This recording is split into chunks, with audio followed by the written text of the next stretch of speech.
thought for the day. Negotiating is not something to be feared or avoided. It is a skill for life. Welcome to 7 Minutes for Yourself.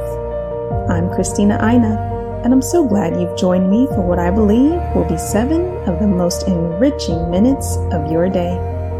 Let's take this time to reconnect with ourselves and improve our well-being. In today's episode of 7 Minutes for Yourself, we take a look at 3 steps to help you get what you want in a negotiation. Have a listen. When we think about negotiations, we think about being tough. We charge in like it's a battle, brandishing our influence and our power moves. But a negotiation doesn't have to be a fight with winners and losers. Think of it more like a dance. 2 or more people moving fluidly in sync. We constantly negotiate at work. We negotiate for higher pay, promotions, vacations, and even greater autonomy. In fact, every day we negotiate just to get our job done and to secure resources for ourselves and our teams. And yet, when we go in with the wrong mindset, with our fists up, ready to fight, we aren't as successful. You know why? Because negotiation is not about dominating. It's about crafting a relationship, and relationships thrive when we find ways to give and to take and move together in unison. And to do that, you have to be well prepared. First, do your research. Figure out whether what you're asking for is realistic. What is your aspiration? What do you want?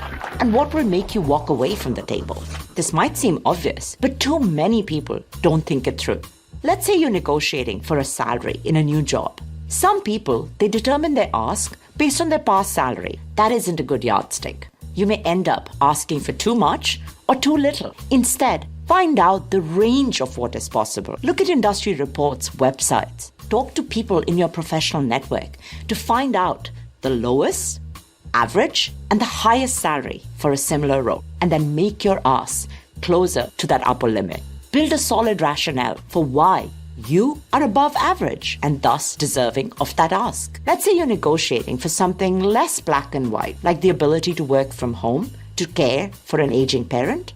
You need to study your company's policies on remote work. Ask yourself, when and why were these policies developed in the first place? Talk to trusted mentors to understand how working from home might affect issues that aren't on your radar. And think about how changing to working from home might actually affect others in your team. In fact, make a table summarizing the parts of your job that can be done remotely and the parts that require face-to-face interaction.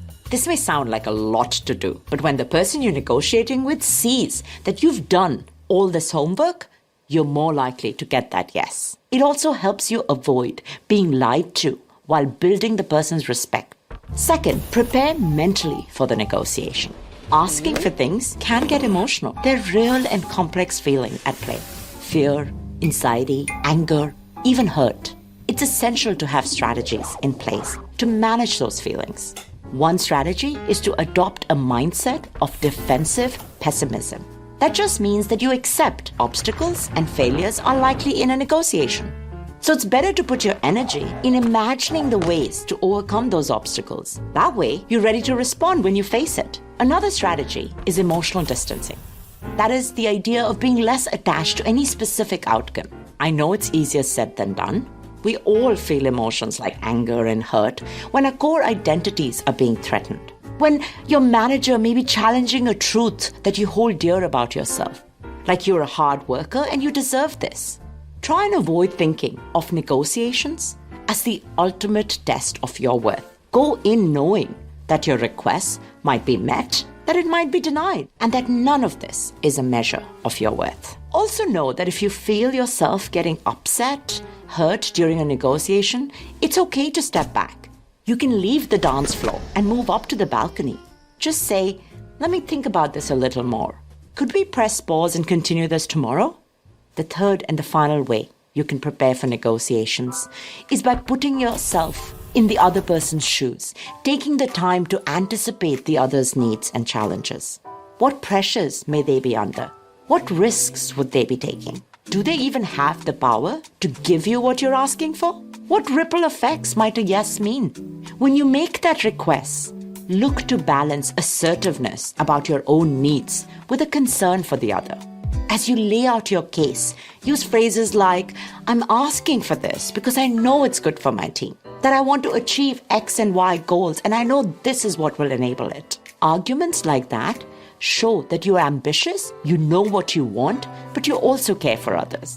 So many of our negotiation missteps, they don't actually come from disagreements, but misunderstanding the other person. So it's important to listen well, to ask why and why not. And you will surely find unexpected opportunities for win-win solutions. That concludes today's episode of 7 Minutes for Yourself. Please take a moment to rate and review the show on Apple Podcasts. Today and every day with your kiddo is a gift. Enjoy it. Thanks for tuning in.